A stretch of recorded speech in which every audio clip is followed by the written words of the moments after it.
Hello students, welcome to our new lecture number 3 based on the topic aldehyde, ketone and carboxylic acid.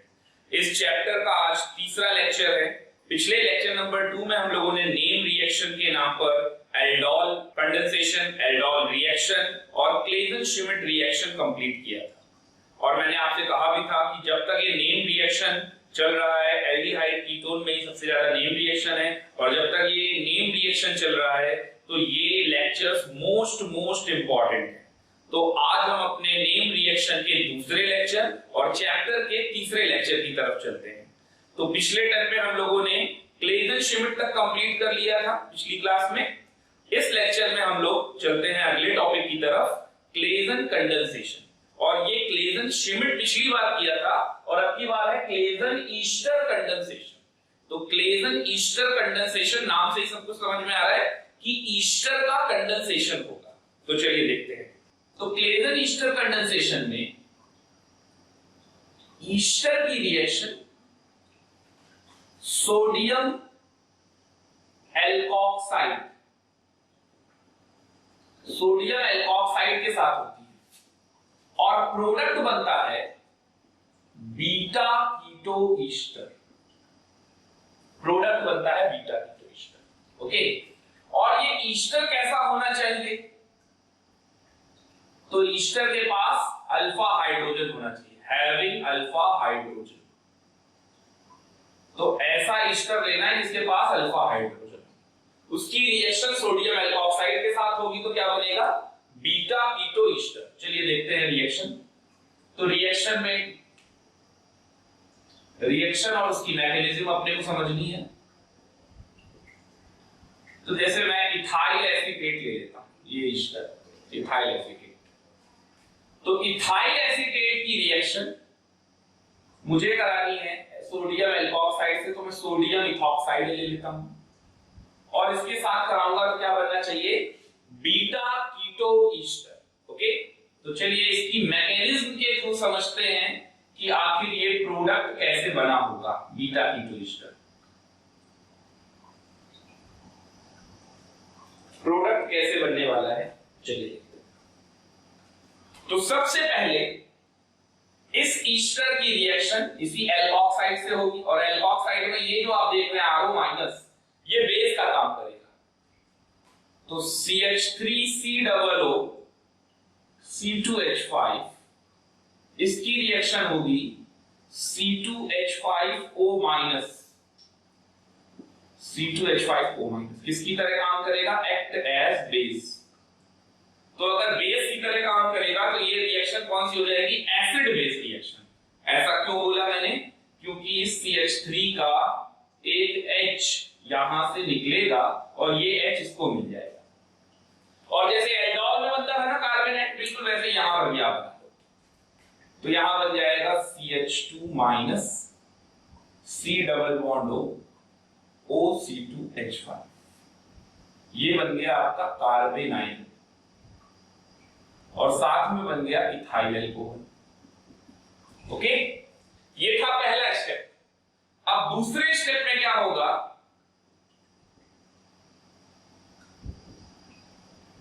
ये कार्बेनाइल दूसरे मोल Easter के साथ react करेगा। देखिए question ऐसे ही आएगा, आपको खुद समझना होगा कि इसके 2 मोल आएंगे। तो अब इसके दूसरे मोल पे अटैक होगा।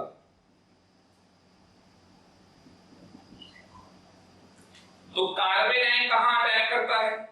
तो ये कार्बेनाइन न्यूक्लियोफाइल की तरह बिहेव करेगा। तो ये न्यूक्लियोफाइल की तरह अगर अटैक करेगा तो कार्बोनिल कार्बन पे अटैक करेगा और ये कार्बोनिल कार्बन का ये ऑक्सीजन इस तरफ से पाई बॉन्ड टूट जाएगा, ऑक्सीजन की तरफ -4 कर जाएगा।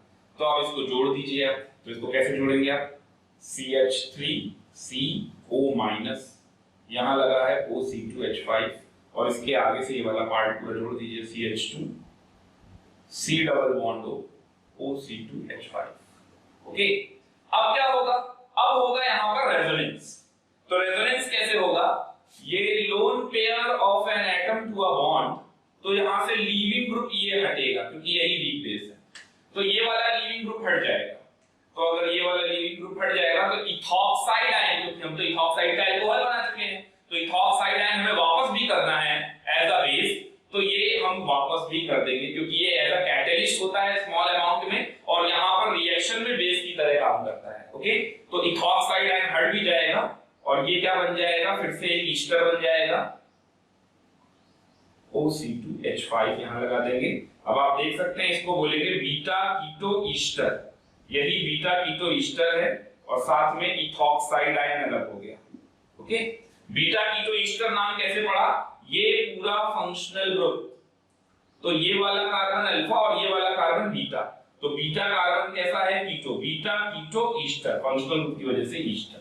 ओके, तो इस तरह से रिएक्शन होनी है, तो कोई बहुत ज्यादा डिफिकल्ट नहीं है और याद रखना बहुत ही आसान है कि जैसे एल्कोहल में रिएक्शन कराते थे वैसे यहां पर भी कराना है। पहला स्टेप वहां पर भी एसिड बेस रिएक्शन होता था, बस वहां OH माइनस होता था, यहां C2H5O माइनस है, तो अल्कोहल बना देंगे और ये कार्बन आयन को दूसरे मोल कार्बोनिल कार्बन पे अटैक करा देंगे।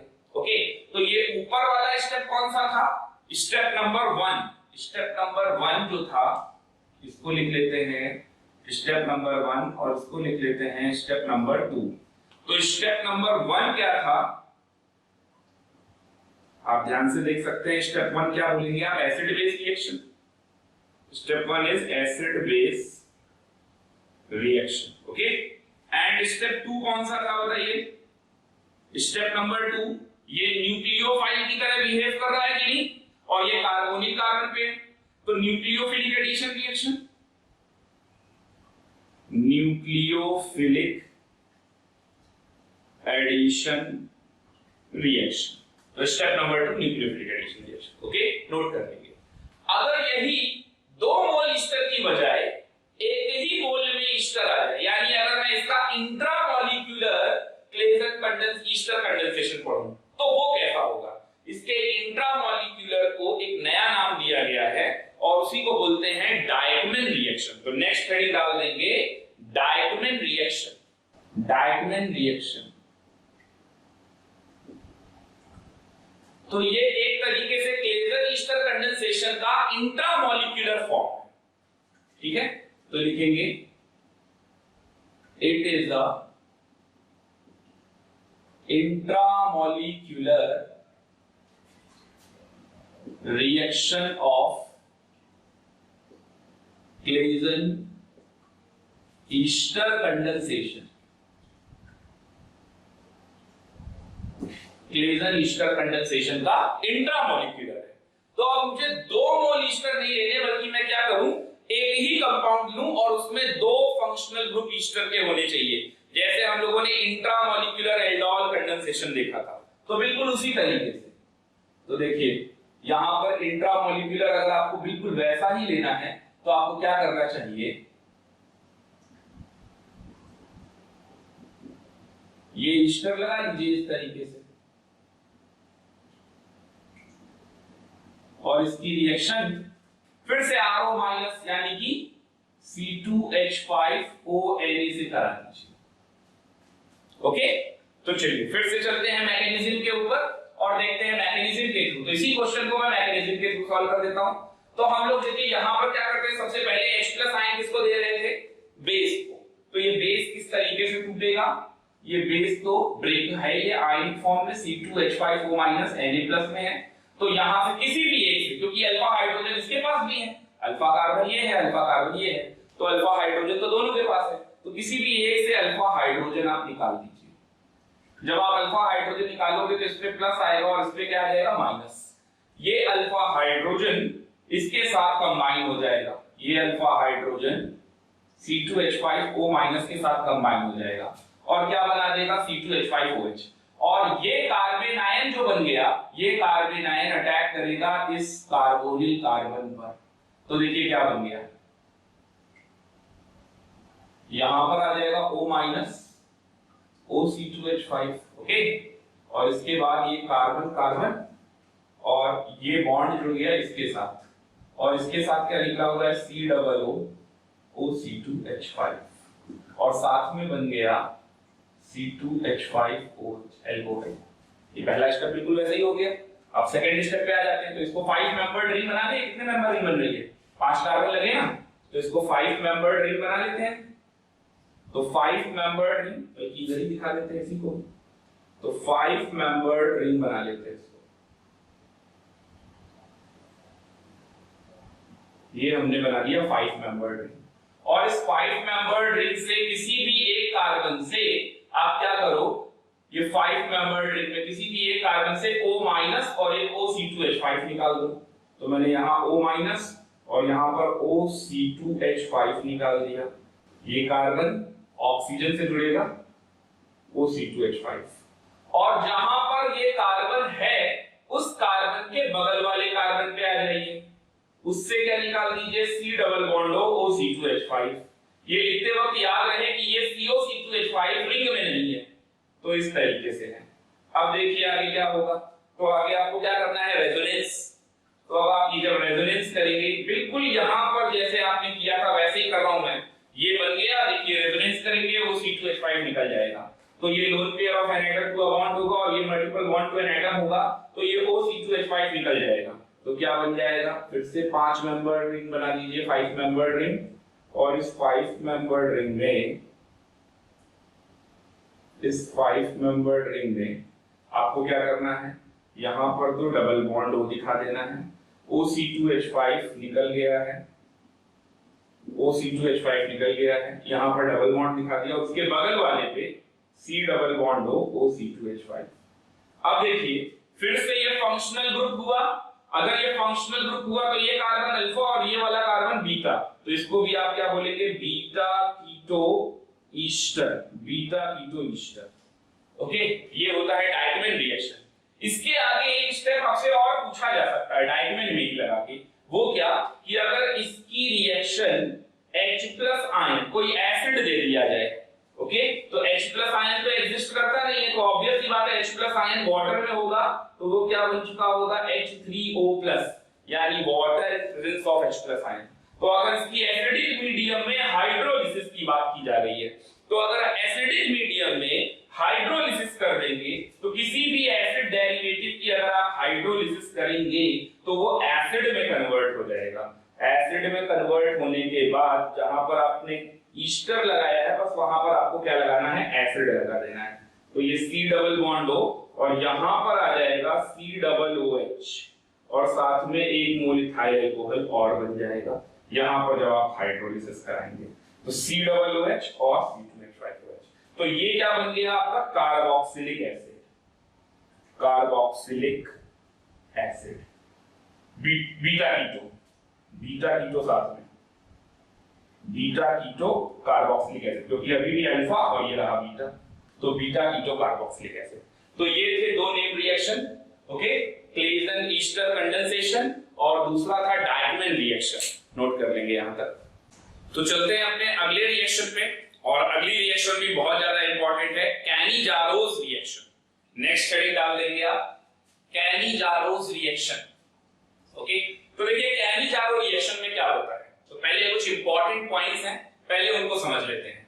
कैनी-जारो रिएक्शन क्या होती है, जैसे एल्डोल में वही कंपाउंड्स एल्डोल रिएक्शन देते थे जिनके पास अल्फा हाइड्रोजन हो, ठीक इसका उल्टा कैनी-जारो रिएक्शन वही कार्बोनिल कंपाउंड देते हैं जिनके पास अल्फा हाइड्रोजन एटम ना हो। तो it is also a property of carbonyl compound, it is a property of carbonyl compound which do not have any alpha hydrogen, एक भी नहीं होना चाहिए, any alpha hydrogen, any alpha hydrogen है। अब अल्फा देखना तो आपको आ ही गया, तो एक भी अल्फा हाइड्रोजन अगर नहीं होगा तो वही कैनी-जारो देगा। तो ऐसे कौन कौन से हो सकते हैं, एग्जांपल में देख लीजिए, ऐसे कौन कौन से कार्बोनिल कंपाउंड हो सकते हैं, ऐसा हो सकता है फॉर्मेल्डिहाइड, ऐसा हो सकता है बेंजल्डिहाइड, बेंजल्डिहाइड बेंजीन के ऊपर CHO, ये हो सकता है ना, ऐसा हो सकता है फ्यूरॉन एल्डिहाइड, तो फ्यूरॉन क्या होता है, ये इसको बोलते हैं फ्यूरॉन, और यहां पर लगा दीजिए CHO। तो देखिए ये फंक्शनल ग्रुप है, तो ये वाला कार्बन क्या कहलाएगा, अल्फा कार्बन। अब आप देख लीजिए अल्फा कार्बन पे एक भी हाइड्रोजन नहीं है, तो अल्फा हाइड्रोजन नहीं है, देख सकते हैं। तो फॉर्मेल्डिहाइड, बेंजल्डिहाइड, फ्यूरन एल्डिहाइड, इस तरीके के कंपाउंड्स जिनके पास अल्फा हाइड्रोजन ना हो, ऐसे कार्बोनिल कंपाउंड क्या देते हैं, कैनिजारोस रिएक्शन। ओके, नेक्स्ट पॉइंट पे आते हैं। तो कैनिजारो में होता है, तो कैनिजारो में भी सेल्फ और क्रॉस होता है, जैसे एल्डोल में सेल्फ और क्रॉस होता है। तो सेल्फ होगा तो इसी के 2 मोल ले लिए, सेल्फ होगा तो इसी के 2 मोल ले लिए, या इसी के 2 मोल ले लिए। तो जो सेल्फ कैनिजारो है वो डिस्प्रपोर्शनेशन रिएक्शन है। ऐसा क्यों होता है, क्योंकि 1 मोल एल्डिहाइड ऑक्सीडाइज होगा और दूसरा मोल रिड्यूस हो जाएगा। ओके, तो लिख लेंगे ये पॉइंट भी, 1 मोल एल्डिहाइड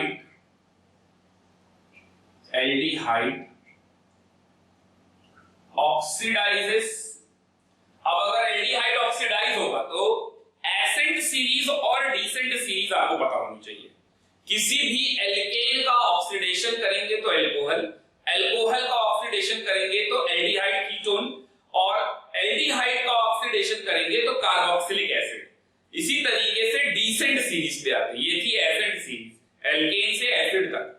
डीसेंट सीरीज की अगर मैं बात करूं तो एसिड का अगर रिडक्शन कर देंगे तो एल्डिहाइड, एल्डिहाइड का रिडक्शन करेंगे तो एल्कोहल, और एल्कोहल का रिडक्शन करेंगे तो एल्केन। तो अगर एल्डिहाइड का ऑक्सीडेशन होगा तो 1 मोल एल्डिहाइड ऑक्सीडाइजेस इनटू एसिड, लेकिन यहां एसिड नहीं बनता, सॉल्ट ऑफ कार्बोक्सिलिक एसिड बनता है। तो oxidise into salt of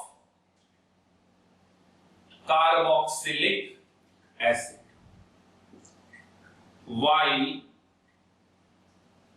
another mole, 2 mole लेंगे ना, another mole of aldehyde, another mole of aldehyde get reduces into, तो एल्डिहाइड रिड्यूस होकर किसमें जाएगा, एल्कोहल। यही होता है कैनिजारो। ओके, और इसीलिए इसको क्या बोला जाता है, सेल्फ कैनिजारो को सेल्फ कैनिजारो। देखिए बार बार मैं सेल्फ कैनिजारो क्यों बोल रहा हूं, क्योंकि सेल्फ कैनिजारो में सेम एल्डिहाइड होगा, और हमने डिस्प्रपोर्शनेशन में पढ़ा था कि डिस्प्रपोर्शनेशन रिएक्शन में सेम एलिमेंट, कंपाउंड के अंदर सेम एलिमेंट ऑक्सीडाइज भी होता है और रिड्यूस भी होता है, उसे बोलते हैं डिस्प्रपोर्शनेशन। अगर डिफरेंट एलिमेंट ऐसा कर रहे होंगे तो उसको हम रेडॉक्स बोल सकते हैं, लेकिन डिस्प्रपोर्शनेशन नहीं बोलेंगे। इसीलिए मैं बता रहा हूं आपसे कि सेल्फ कैनिजारो, कई लोग सीधा कैनिजारो बोल देते हैं, बट ये गलत है। Self Cannizzaro reaction is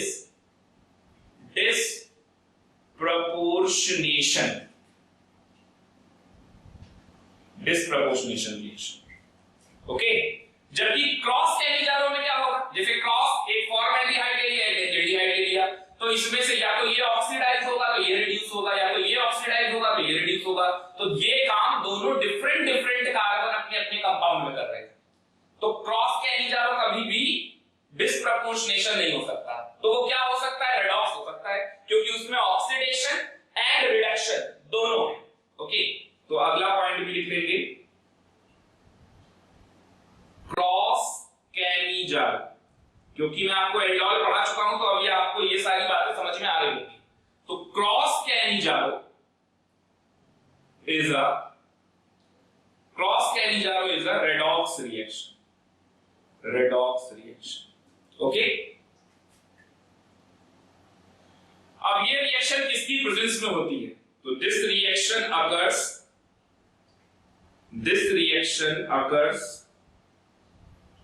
in concentrate alkali like NaOH और KOH। स्ट्रॉन्ग बेस होता है, तो स्ट्रॉन्ग बेस के साथ ही ये रिएक्शन होती है। ओके, तो कंसंट्रेटेड NaOH या KOH के साथ आपको ये रिएक्शन करनी है। इतने पॉइंट सफिशिएंट हैं कैनिजारो को इनिशियली समझने के लिए। अब मैं सीधा रिएक्शन बताता हूं आपको, तो अब चलिए रिएक्शन में चलते हैं। तो फॉर्मल्डिहाइड के 2 मोल ले लेते हैं और साथ में कंसंट्रेटेड NaOH या फिर कंसंट्रेटेड KOH। अपने को तो मतलब सिर्फ बेस से है यानी OH माइनस से है, ओके। तो OH माइनस से अपने को सिर्फ मतलब है। अब आप देखिए यहां पर क्या होगा, 1 मोल एल्डिहाइड ऑक्सीडाइज होगा, तो ऑक्सीडाइज होकर क्या बनाएगा, एसिड। लेकिन मैंने बताया एसिड नहीं बनता बल्कि सॉल्ट ऑफ कार्बोक्सिलिक एसिड बनता है। तो सॉल्ट किसका होगा, HCOO माइनस। अगर यहाँ Na है तो यहाँ Na लगा दीजिए, अगर K है तो K लगा दीजिए। तो जैसे HCOO Na या फिर HCOOK, ओके, ये बन जाएगा। और साथ में दूसरा मोल क्या होगा, रिड्यूस। तो एक कार्बन का एल्कोहल क्या होता है, मिथाइल एल्कोहल। तो देखिए यहां पर क्या हुआ, ऑक्सीडेशन, ऑक्सीडेशन, ओके, यहां पर ऑक्सीडेशन हुआ। और यहां वाले पर क्या हो रहा है, यहां वाले पर हो रहा है रिडक्शन। अब आप खुद समझदार हैं, अगर वही ये इसका मतलब अलग अलग लिख दिया, इसका मतलब है तो 2 मोल ना, तो सेम एटम सेम कंपाउंड में सेम एटम ऑक्सीडाइज भी हो रहा है, रिड्यूस भी हो रहा है, so it is called disproportionation.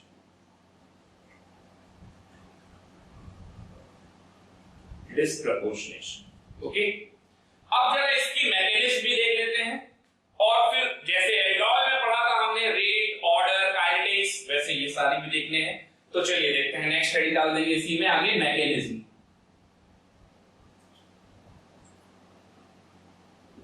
तो अब आखिर ये हुआ कैसे, बता तो दिया मैंने आपको, एक ऑक्सीडाइज हुआ, एक रिड्यूस हुआ, बट कैसे हो पाया। तो इस मैकेनिज्म के लिए चलते हैं। तो सबसे पहले स्टेप नंबर 1 पे आते हैं। स्टेप नंबर 1 में देखिए क्या हो रहा है, फॉर्मल्डिहाइड और साथ में आएगा OH माइनस, ओके। फॉर्मल्डिहाइड और OH माइनस, ये रिवर्सिबल स्टेप होता है। फॉर्मल्डिहाइड और OH माइनस आपस में लिखते हैं।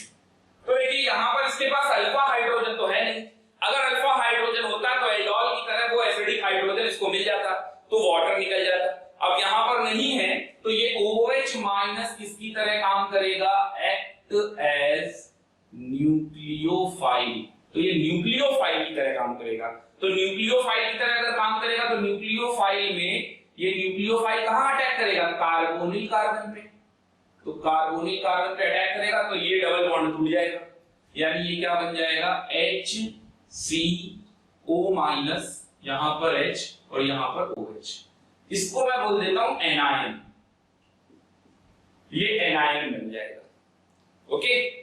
अगर बहुत स्ट्रॉन्ग बेस होगा तो आगे ये वाला H भी टूट जाएगा और इसी तरीके से लग जाएगा। वो कैसे, अगर और ज्यादा basic medium concentrate very high basic है, हाईली कंसंट्रेटेड है, तो क्या होगा, हाई कंसंट्रेशन पे ये वाला H भी टूट जाएगा और यहां पर इस तरीके से, और ये H और OH मिलकर क्या बना देंगे, वाटर। हालांकि मुझे अभी जेईई मेन और नीट के सिलेबस तक में ऐसी कोई जरूरत नहीं है, एडवांस में ये वाला पॉइंट थोड़ा समझने लायक है, तो अभी मैं इसको स्किप कर रहा हूं, यहीं से समझते हैं, उस पे नहीं जा रहा हूं, ओके। तो एनायन बन गया। अब आते हैं अगले स्टेप में। तो स्टेप नंबर 2, स्टेप नंबर 2 क्या है देखिए। तो स्टेप नंबर 2 में ये जो मेरा एनायन है, इसकी रिएक्शन कराएंगे दूसरे मोल एल्डिहाइड से। एनायन की रिएक्शन होगी दूसरे मोल एल्डिहाइड से, ओके। अब जब एनायन की रिएक्शन दूसरे मोल के एल्डिहाइड से होगी, तो देखिए यहां पर क्या है, O पे माइनस, O पे माइनस है तो वो रेजोनेंस करेगा। रेजोनेंस किस टाइप का, ये lone pair of an atom to a bond, तो ये कार्बन तो पेंटावैलेंट हो जाएगा। तो ये वाला जो हाइड्रोजन है, चाहे ये लो या ये लो, ये वाला हाइड्रोजन यहां से निकलेगा और निकलकर कहां पहुंच जाएगा, इस पे। तो इस पे तो वही अटैक करता है जो न्यूक्लियोफाइल हो। तो आप सोचिए जब यहां lone pair of an atom to a bond लगाएंगे तो ये जब टूटेगा तो H पे डेल नेगेटिव आएगा कि नहीं आएगा, तो H वाले पे डेल नेगेटिव आ जाएगा। तो ये डेल नेगेटिव यानी न्यूक्लियोफाइल, एज अ न्यूक्लियोफाइल ये यहां पर अटैक करेगा। लेकिन आप कभी भी ये मेंशन नहीं करोगे कि हाइड्राइड आयन बना, क्योंकि इसका कोई प्रूफ नहीं है कि हाइड्राइड आयन बनता है, यानी ऐसी कोई रिएक्शन भी नहीं है जो ये कंफर्म कर सके कि हाइड्राइड आयन बनता है। तो हाइड्राइड आयन इसमें नहीं बनता है। तो बनता तो ये एनायन है और ये एनायन में आपस में रेजोनेंस होता है, जिससे ये हाइड्रोजन एटम उधर शिफ्ट हो जाता है। ओके, तो ये हाइड्रोजन एटम जब यहां शिफ्ट हो जाएगा तो ये क्या बन जाएगा, HC डबल बॉन्ड OH, ये तो फॉर्मिक एसिड बन गया और साथ में इस वाले कार्बन पर ये H लग गया। ये हुआ दूसरा स्टेप। ओके, और अब वहां पे भी कर सकते हैं, मैं अलग से बता देता हूं उसका तीसरा स्टेप। तो स्टेप नंबर 3, अब क्या होगा, अब ये HC डबल OH में फॉर्मिक एसिड में एसिडिक है, और फॉर्मिक एसिड एसिडिक क्यों है बता सकते हो आप लोग? कोई भी एसिड को एसिडिक बोला जाता है तो इसका क्या मतलब होता है कि वो अपना H+ आयन दे सकता है, देने की टेंडेंसी H+ आयन। तो ये अपना फॉर्मिक एसिड अपना H+ आयन दे देगा, तो ये माइनस और यहां पर प्लस आ जाएगा, और ये H+ आयन किसको मिल जाएगा, इसको मिल जाएगा। तो ये बन जाएगा फॉर्मेट आयन और साथ में बन जाएगा मिथाइल एल्कोहल, मिथाइल एल्कोहल और फॉर्मेट आयन। अब अगर आपने यहां पर NaOH ले रखा होगा तो यहां Na लग जाएगा, यहां KOH ले रखा होगा तो यहां K+ लग जाएगा, यानी कि HCOO माइनस Na+ के साथ मिलकर HCOO Na बना देते हैं, सोडियम फॉर्मेट। ओके, तो ये है इसकी मैकेनिज्म।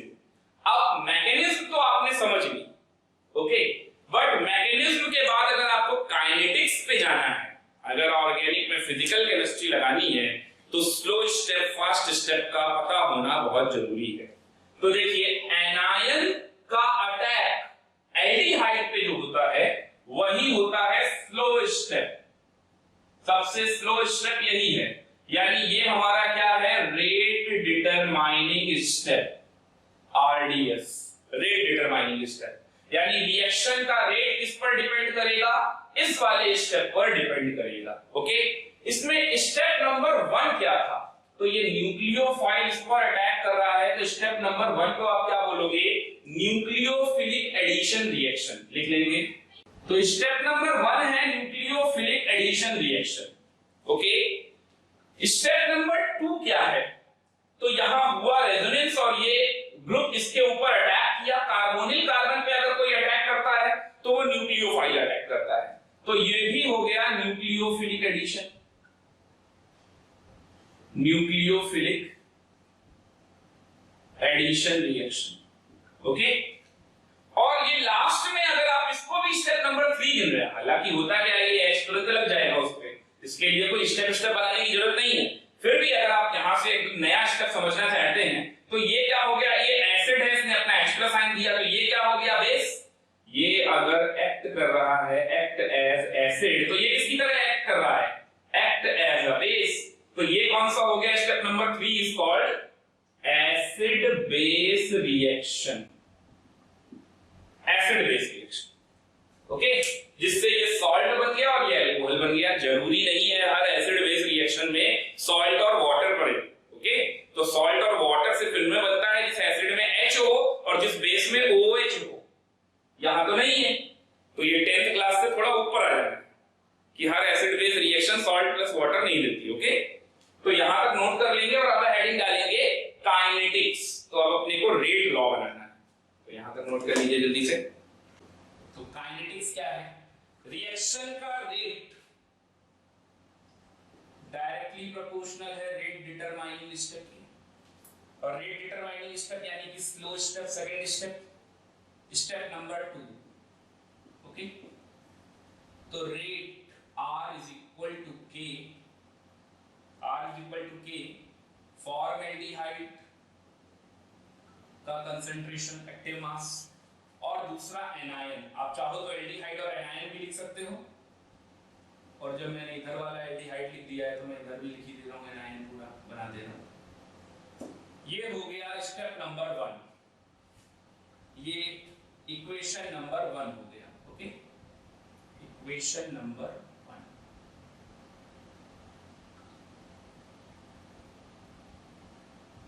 इसको मार्क कर लेंगे। इक्वेशन नंबर 1 में आप देख सकते हैं कि ये वाला पार्ट क्या है, है फिर से इंटरमीडिएट, और इंटरमीडिएट कभी भी रेट लॉ एक्सप्रेशन में नहीं होता, यानी उसको क्या करना पड़ेगा, रिजॉल्व करना पड़ेगा रिएक्टेंट के टर्म्स में। तो अब अगर इसको रिजॉल्व करना पड़ेगा रिएक्टेंट के टर्म में, तो जरा ऊपर वाले स्टेप पे जाइए, और ऊपर वाले स्टेप से आप क्या लिख सकते हैं, K equilibrium is equal to,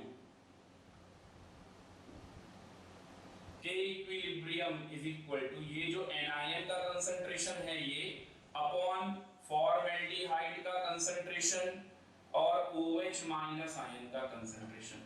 तो यहां से क्या आ गया, यहां से आया कि ये जो एनायन है HCO माइनस, HCOH माइनस, इसकी जगह पर हम लिख सकते हैं K इक्विलिब्रियम इनटू फॉर्मेल्डिहाइड का active mass into OH minus का एक्टिव मास। ओके, इसको लेट कर लेंगे इक्वेशन नंबर 2।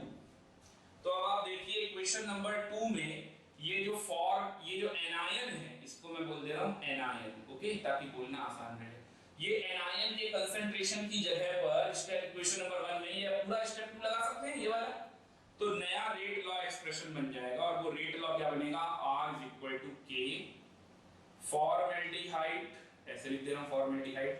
अच्छा, फॉर्मेल्डिहाइड यहां पर भी और फॉर्मेल्डिहाइड यहां पर भी, तो फॉर्मेल्डिहाइड के कंसंट्रेशन की पावर क्या हो जाएगा 2 active mass into K equilibrium, ये वाला भी है, और साथ में OH माइनस आयन कंसंट्रेशन भी है। तो ये क्या बन गया, K डैश, नया रेट कांस्टेंट, ओके, और ये बन गया फॉर्मेल्डिहाइड के एक्टिव मास की पावर 2 और OH माइनस यानी बेस के एक्टिव मास की power 1, rate is equal to, तो ये एक्चुअल में अपना क्या है, rate law expression, rate law expression.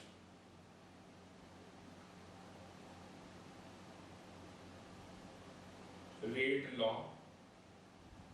Expression actual क्यों है, क्योंकि इसको रेट लॉ अगर बता रहे हो तो गलत है, तो एक्चुअल में ये रेट लॉ एक्सप्रेशन। अब आप देख लो रेट लॉ एक्सप्रेशन से ही हम ऑर्डर लिखते हैं, तो पहला point order with respect to aldehyde, वो कितना हो गया 2। दूसरा पॉइंट की order with respect to base, base का मतलब NaOH KOH, तो वो कितना हो गया 1। और अगर बात की जाए ओवरऑल ऑर्डर की, ओवरऑल ऑर्डर ऑफ रिएक्शन, तो वो कितना हो जाएगा 3। तो थर्ड ऑर्डर काइनेटिक्स को फॉलो करता है, ओके, नोट कर लेंगे यहां तक। और अब एक क्वेश्चन लिखेंगे, इन कैनी-जारोस reaction if the molar concentration of formaldehyde as well as NaOH, in Cannizaro's reaction if the molar concentration of formaldehyde as well as NaOH both get doubled, what will be the effect on its new rate, ऐसा ही question मैंने aldol में भी पूछा था। चलिए जल्दी से solve करके बताइए, तो क्या इफेक्ट पड़ेगा, जी हाँ आप बिल्कुल सही हैं, 8 टाइम्स, जिनका आंसर आ गया है 8 टाइम्स, वो बिल्कुल सही है, 8 गुना बढ़ जाएगा। वो कैसे, क्योंकि एल्डिहाइड में अगर कंसंट्रेशन डबल करेंगे तो 2 की पावर 2, और बेस में अगर कंसंट्रेशन डबल करेंगे तो 2 की पावर 1 यानी 2 की पावर 3, तो कितना आ गया 8 आ गया। A new rate R dash is equal to 8R। जिनको नहीं समझ में आया वो एल्डोल में भी यही वाला क्वेश्चन मैंने बताया है, उससे देख सकते हैं, ओके, नोट करिए यहां तक। तो ये था हमारा कैनी-जारोस रिएक्शन। अब कैनी-जारो रिएक्शन में एक इंपॉर्टेंट पॉइंट और है, नोट करके लिख लेंगे। कुछ ऐसे एल्डिहाइड भी हैं जिनके पास अल्फा हाइड्रोजन नहीं होता है, फिर भी वो कैनी-जारो रिएक्शन नहीं देते, तो इस पॉइंट को भी मेंशन कर लेंगे। तो नोट करके ये पॉइंट जरूर मेंशन करेंगे।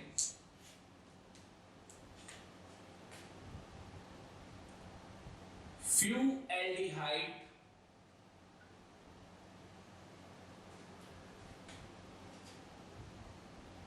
do not give Cannizaro's reaction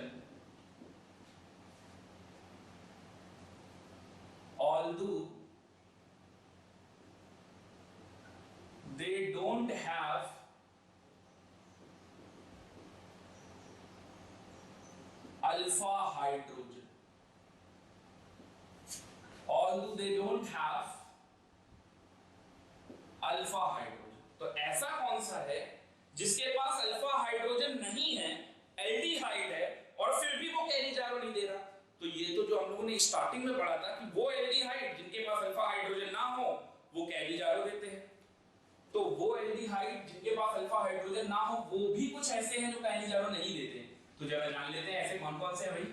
तो ऐसे में आएगा क्लोरन, CCl3 CHO, एक तो ये है, ओके।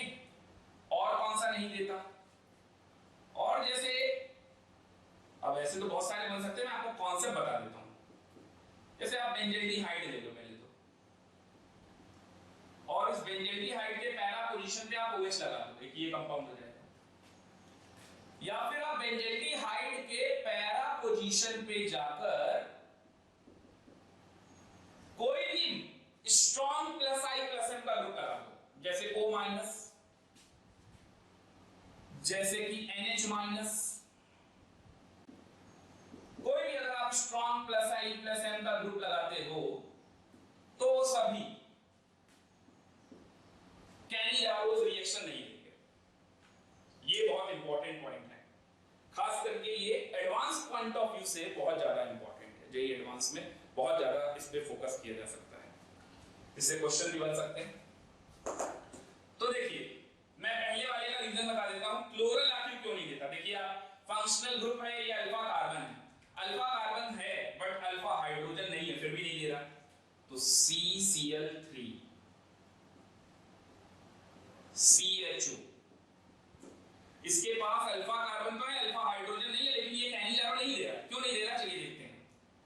इसकी रिएक्शन कैनिजारो की तरह कराइए, खुद ही समझ में आ जाएगा। तो कैनिजारो में OH- क्या करता था बताइए आप? OH- कार्बोनिल कार्बन पे अटैक करता था, सही बात है। तो OH- कार्बोनिल कार्बन पे अटैक करता था, जरा करा दीजिए कार्बोनिल कार्बन पे अटैक, तो ये ब्रेक हो जाएगा इधर से, ओके। तो देखिए क्या बन गया, ये CCl3 हो गया और यहां पर CO- हो गया, यहां H हो गया और यहां OH हो गया, बन गया ना आपका एनाइन। अब क्या होता था कैनिजारो में, उसके बाद ये रेजोनेंस करता था और ये दूसरे मोल पे अटैक करता था। तो चलिए रेजोनेंस कराते हैं। अब जैसे ही आप रेजोनेंस कराओगे तो इसके हटने की टेंडेंसी है, लीविंग टेंडेंसी इसकी है, इसकी नहीं, ये हट जाएगा, लीविंग टेंडेंसी इसकी है। और ये क्या बना देगा तो वो मैं आपको बता देता हूं, ये बना देगा CCl3- और साथ में बन जाएगा HC⋯OH फॉर्मिक एसिड। अब सोचिए अगर ये आपस में रिएक्शन कर जाएंगे तो ये क्या बना सकते हैं, या तो ये ब्रेक होकर ऐसे ही बना ले, और या तो फिर ये H+ आयन टूट कर इसको मिल जाएगा तो क्या बना लेगा, क्लोरोफॉर्म, और साथ में HCOO-, तो ये पूरा ही ब्रेक हो गया इस वजह से। तो CCl3- निकल जाता है, टूट जाता है, इस वजह से कैनिजारो नहीं दे पाएगा। अब देखिए कैनिजारो तो कुछ हुआ ही नहीं, ओके। तो पहले वाले का तो रीजन मैंने ये बताया। अब दूसरे वाले में आते हैं, इसकी भी बात कर लेते हैं। इन सब का रीजन सही है, इन सब का रीजन क्या है देखिए वो बताता हूं।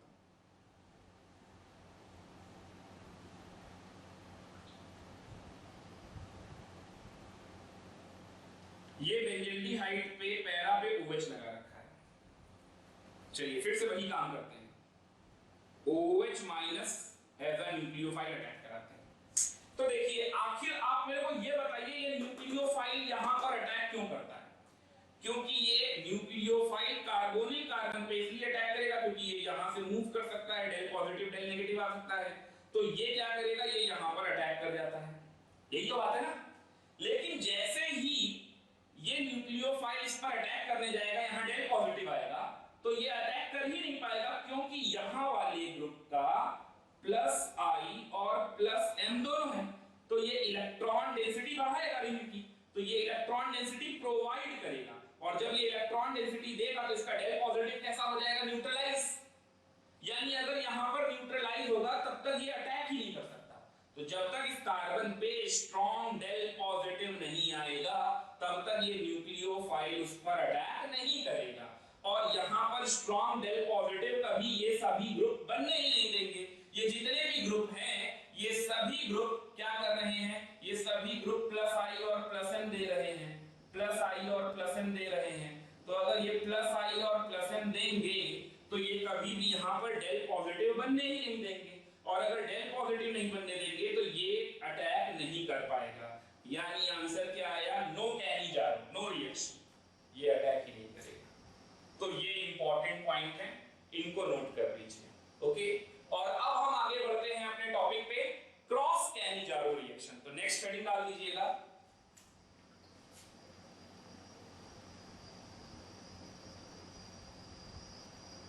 Cross कैनिजारो's reaction.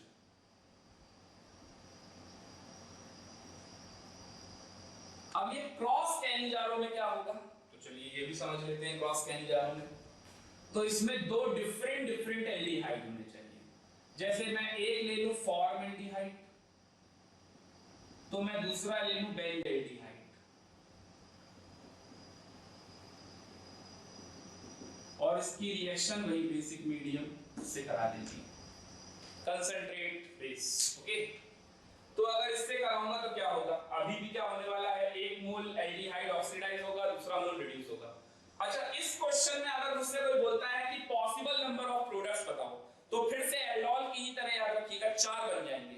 कैसे, पहले इसका सेल्फ होगा फॉर्मल्डिहाइड, फिर इसका सेल्फ होगा बेंजल्डिहाइड, फिर इसका क्रॉस होगा, और क्रॉस में एक बार ये ऑक्सीडाइज होगा तो ये रिड्यूस होगा, और एक बार ये ऑक्सीडाइज होगा तो ये रिड्यूस होगा। जब ये ऑक्सीडाइज होगा तो बनेगा फॉर्मेट आयन, और ये बनेगा बेंजीन अल्कोहल, और जब ये ऑक्सीडाइज होगा तो बनेगा बेंजोएट आयन, और ये रिड्यूस होगा तो बनेगा मिथाइल अल्कोहल। तो कितने टाइप के कैनिजारो प्रोडक्ट देगा, 4 टाइप के कैनिजारो प्रोडक्ट। अभी इसमें स्टीरियो नहीं लगी है, अब आपको चेक करना पड़ेगा कि कहीं ज्योमेट्रिकल सेंटर या कायरल सेंटर तो नहीं फॉर्म हो रहा है, उसके फिर आपको स्टीरियो आइसोमर, जैसे मैंने आपको एल्डोल में सिखाया था, बिल्कुल वैसे ही बनाना पड़ेगा। लेकिन अब क्वेश्चन क्या है दूसरा, जो कि एल्डोल में पूछा था मैंने, मेजर, तो यहां पर भी पूछा जाएगा मेजर प्रोडक्ट। तो मेजर प्रोडक्ट तो क्रॉस वाला ही बनेगा। तो क्रॉस में कौन सा, क्रॉस में भी तो 2 हो रहा है, ये ऑक्सीडाइज हो जाए, ये रिड्यूस हो जाए, या फिर ये वाला ऑक्सीडाइज हो जाए और ये रिड्यूस हो जाए। ओके, तो देखिए एसिड कौन बनाता है, इस बात को जरा पीछे मैकेनिज्म जहां पर लिखी हुई है पीछे वाले पेज पे जरा फिर से रिकॉल कीजिए। जब जिस कार्बोनिल कार्बन पर OH माइनस अटैक करता है उसी का एसिड बनता है। देख लीजिए एक बार उसको, जिस कार्बोनिल कार्बन पर OH माइनस अटैक करता है उसी का एसिड बनता है। ओके, तो इसी बात को यहां पर कंटिन्यू करते हैं। तो फॉर्मल्डिहाइड और बेंजल्डिहाइड में कौन ज्यादा रिएक्टिव है, जो ज्यादा रिएक्टिव होगा उसी के ऊपर OH माइनस अटैक करेगा। तो इन दोनों में कौन ज्यादा रिएक्टिव है, तो ये आपको रिएक्टिविटी थोड़ा सा ध्यान रखना पड़ेगा। फॉर्मल्डिहाइड की रिएक्टिविटी ज्यादा होती है किससे, बेंजल्डिहाइड से। ऑर्डर ऑफ रिएक्टिविटी, यहां पर भी आप वही चीज कह सकते हो कि ये रेजोनेंस हो जाएगा, मोर स्टेबल लेस रिएक्टिव, ये लेस स्टेबल मोर रिएक्टिव, तो ये मोर रिएक्टिव है। और अगर मोर रिएक्टिव है तो OH माइनस इसी पर अटैक करेगा। तो चलिए अब जरा रिएक्शन समझ लेते हैं। तो रिएक्शन ये है कि फॉर्मल्डिहाइड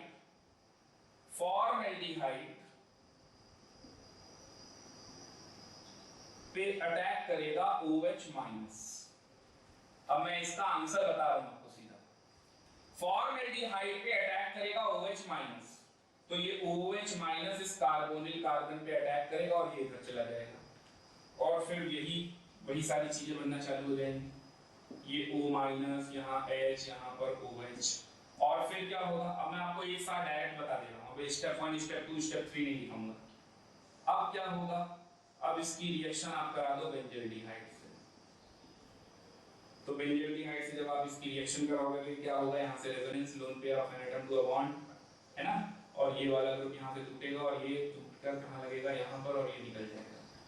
तो ये क्या बन गया, चलिए बताइए क्या बन गया, ये तो बन गया एसिड HCOOH, और ये क्या बन गया, ये बन गया इस तरीके से, ओके।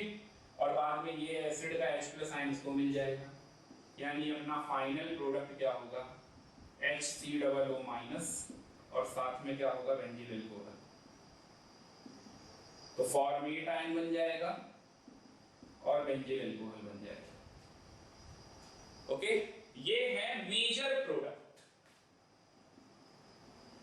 बाकी 4 टाइप के प्रोडक्ट्स बनेंगे इसी तरीके से, 2 सेल्फ और 2 क्रॉस, तो ये मेजर प्रोडक्ट है, ओके। ये दोनों अब आप देख सकते हो यहां पर, बताओ ऑक्सीडेशन इस वाले कार्बन का हुआ है ना, और वो भी फॉर्मल्डिहाइड में, और रिडक्शन किसका हुआ है, इस वाले कार्बन का, जो कि वो सेम कंपाउंड फॉर्मल्डिहाइड में नहीं दूसरे कंपाउंड में है। तो ये कैसा है, डिस्प्रपोर्शनेशन नहीं, ये कैसा होगा, ओनली रेडॉक्स, ठीक है। तो नोट करके लिख लीजिएगा,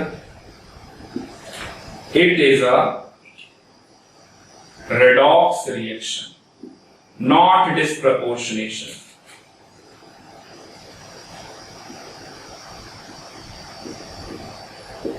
नॉट अ डिस्प्रपोर्शनेशन, ओके। तो ये था हमारा क्रॉस कैनी-जारोस रिएक्शन, नोट कर लेंगे यहां तक।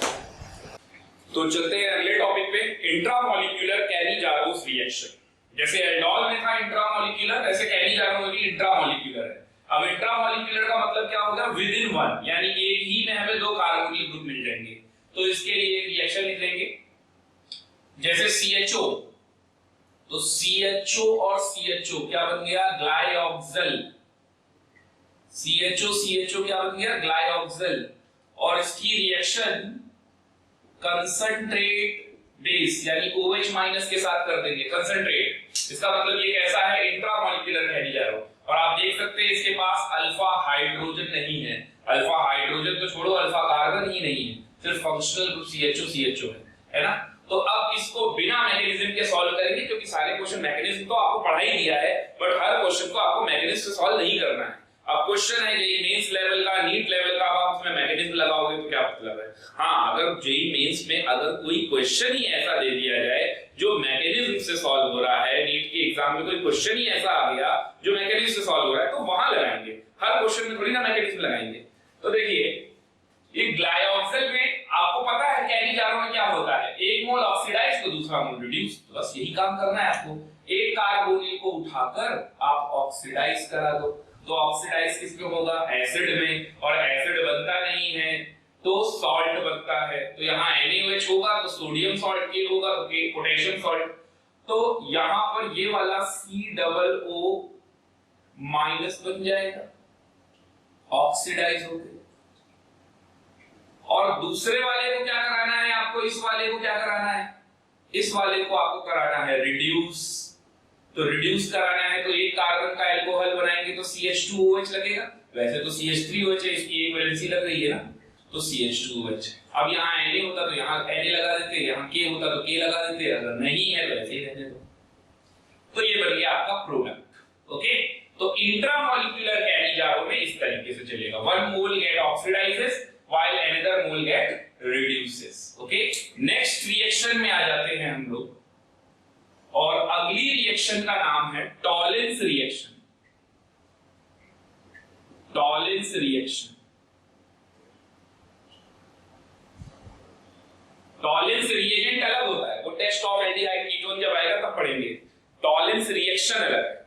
तो टॉलेंस रिएक्शन में क्या होता है, चलिए ये भी जान लेते हैं। टॉलेंस रिएक्शन में क्या होता है, यहां पर एक मोल ऐसा एल्डिहाइड जिसके पास अल्फा हाइड्रोजन नहीं है, जैसे कि फॉर्मल्डिहाइड, और दूसरा मोल ऐसा एल्डिहाइड जिसके पास अल्फा हाइड्रोजन है, यानी कि एसिटाल्डिहाइड, ये लेते हैं। तो अब इसकी रिएक्शन कराएंगे डाइल्यूट बेस, डाइल्यूट एल्केनी, डाइल्यूट OH- से। तो ये एल्डोल नहीं है क्योंकि ये फॉर्मल्डिहाइड लगा हुआ है, और ये कैनी-जारो भी नहीं हो सकता क्योंकि यहाँ डाइल्यूट लगा हुआ है। तो ये टॉलेंस रिएक्शन आपको कैसे पहचाननी है, फॉर्मल्डिहाइड की एसिटाल्डिहाइड से ही रिएक्शन करवाएगा, और डाइल्यूट OH- से, तो डाइल्यूट OH- से कराएगा। तो अब क्या बनने वाला है प्रोडक्ट, ये मुझे लिखना है मैकेनिज्म के थ्रू, ओके। एक्चुअल में इस रिएक्शन में एल्डोल भी होगा और कैल्यूजारो भी होगा, तो ये लिख भी लेंगे in this reaction 3 times aldol होगा और एक बार 1 टाइम कैल्यूजारो। थोड़ी लंबी रिएक्शन है, ओके, थोड़ा सा ध्यान देना है। तो 3 बार एल्डोल होता है, 1 बार कैल्यूजारो होता है। अगर आपको इतनी बात, जितनी बोर्ड पे लिखी है, इतनी बात पता है तो आप टॉलेंस रिएक्शन कंप्लीट कर लोगे। ओके, चलिए देखते हैं कैसे। तो इसमें मैकेनिज्म के थ्रू आते हैं, तो आंसर लिखेंगे। तो मैकेनिज्म क्या है इसकी, चलिए देखते हैं।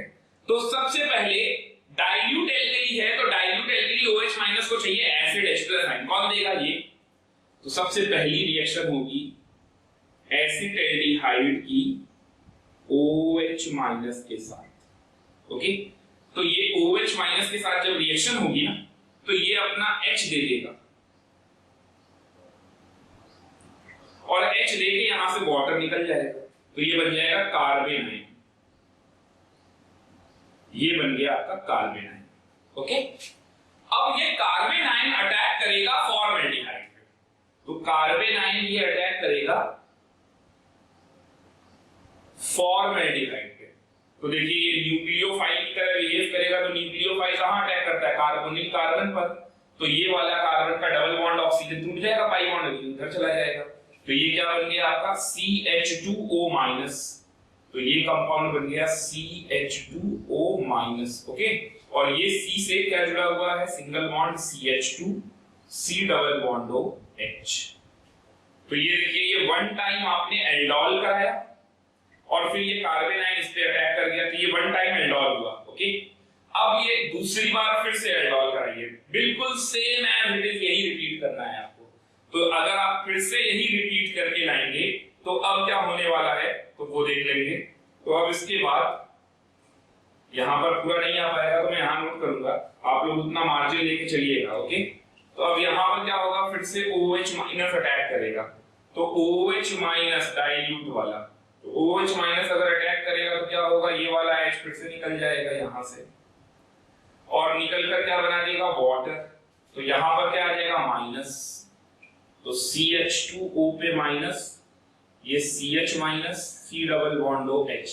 ये बन ही नहीं पाएगा कि तुरंत इस पर अटैक हो जाएगा फॉर्मेल्डिहाइड पे, ये तुरंत अटैक करेगा फॉर्मेल्डिहाइड पे। अब इसमें और इसमें कौन अटैक करेगा? तो इसी की न्यूक्लियोफिलिसिटी अच्छी है, जो लेस इलेक्ट्रोनेगेटिव होता है। इतना तो आपने 11th क्लास में GOC में पढ़ा भी होगा। तो ये C से C पे क्या आ गया? ये जुड़ गया, C से C को जोड़ देना है। ओके, तो अब आप देखिए एक्चुअल में होने क्या वाला है, ये CH2O यूनिट जुड़ी, तो आप ये देखिए ये भी CH2O माइनस यूनिट यहां जुड़ जाएगी, और फिर जब हम एक बार और कराएंगे तो इस कार्बन के एक एक करके सारे हाइड्रोजन हट के CH2O माइनस यूनिट जुड़ते जाएंगे। ओके, इसी चीज को आपको ध्यान रखना है।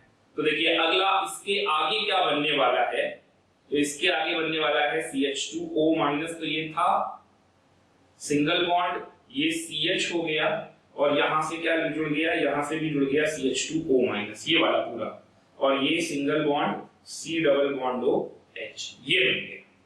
ओके, अब इसको मैं उठा के यहां लिख रहा हूं, इसी को उठाकर मैं यहां लिख रहा हूं। तो देखिए CH2O minus CH, CH2O minus CH, ये हो गया 2 बार एल्डोल। अब चल रहे हैं हम फिर से एक बार एल्डोल कराने, तो तीसरी बार आप एल्डोल कराने जा रहे हैं, तो फिर से OH माइनस और अब की बार ये वाला हाइड्रोजन फिर निकल जाएगा, और जब फिर निकल जाएगा तो फिर से वाटर बन जाएगा। तो अब यहां पर आ जाएगा CH2O माइनस, C पे यहां माइनस, यहां पर CH2O माइनस, यहां पर लग गया CHO, और वो अब अटैक करेगा फॉर्मेल्डिहाइड पे। तो फॉर्मेल्डिहाइड पे अटैक कैसे होने वाला है? फिर से ये वाला न्यूक्लियोफाइल इस पर अटैक करेगा और ये टूट जाएगा।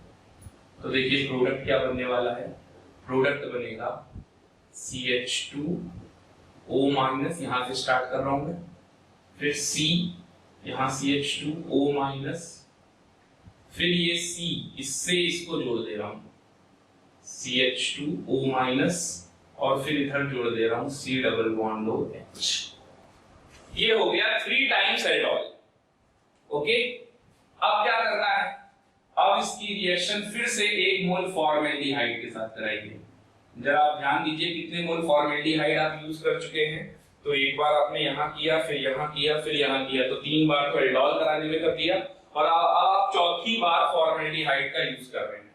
ओके, तो 4th टाइम आप यूज कर रहे हैं। तो अब ये एक कार्बोनिल कंपाउंड है और एक ये भी कार्बोनिल कंपाउंड है। ओके, तो अब होगा कैनिजार। तो अब कैनिजार होगा तो इन दोनों में से कौन ज्यादा रिएक्टिव है ये आपको लिखना पड़ेगा। तो रिएक्टिव कौन है, मोर रिएक्टिव ये है फॉर्मेल्डिहाइड हमारा, और ये वाला क्या है, ये वाला है लेस रिएक्टिव। तो मोर रिएक्टिव क्या हो जाता है, ऑक्सीडाइज, और लेस रिएक्टिव क्या हो जाता है, reduce. Okay, more reactive oxidise और लेस रिएक्टिव रिड्यूस। अच्छा, इससे भी पहले आप क्या कर सकते हैं, इसमें हाइड्रोलिसिस भी करा सकते हैं, और वो दोनों एक साथ, किसी को भी आगे किसी को भी पीछे आप कर लीजिए। जैसे इस वाले मोर रिएक्टिव वाले पे इसका अटैक और करा देते हैं, तो यहाँ कैनिजारो एक बार और करा देते हैं। तो अगर हम कैनिजारो कराएंगे तो देखिए क्या होगा, ये वाला मोर रिएक्टिव है तो ऑक्सीडाइज हो जाएगा, और ये वाला लेस रिएक्टिव है तो ये CHO CH2OH में कन्वर्ट हो जाएगा। तो ये बन गया CH2O माइनस, फिर यहाँ आ गए C, यहाँ पर आ गया CH2O माइनस, यहाँ पर आ गया CH2O माइनस, और यहां पर आ गया CH2OH। ओके, और साथ में क्या निकल जाएगा, साथ में मिल जाएगा आपको ये HC फॉर्मेटाइन, HC double bond O minus, ये निकल गया, क्योंकि मुझे ये मेन प्रोडक्ट है, इससे मिल मतलब। अब आप इसकी करा दो हाइड्रोलिसिस। जब आप इसकी हाइड्रोलिसिस कराओगे तो जहां जहां पर आप O माइनस देख रहे हो वहां OH हो जाएगा। तो ये कार्बन ये वाला बनाया, ऊपर CH2OH, नीचे भी CH2OH, इस तरफ भी CH2OH, और इधर भी CH2OH। ये कंपाउंड बन गया। ओके, इस कंपाउंड का नाम है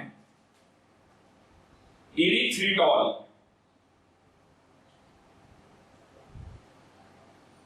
इरिथ्रिटॉल, इरिथ्रिटॉल।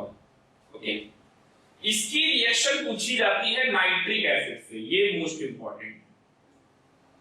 तो जैसे आप ये लिख लेंगे, A बना और इसकी रिएक्शन HNO3 से कर दी तो B बना, तो ये क्या हो गया अपना कंपाउंड A।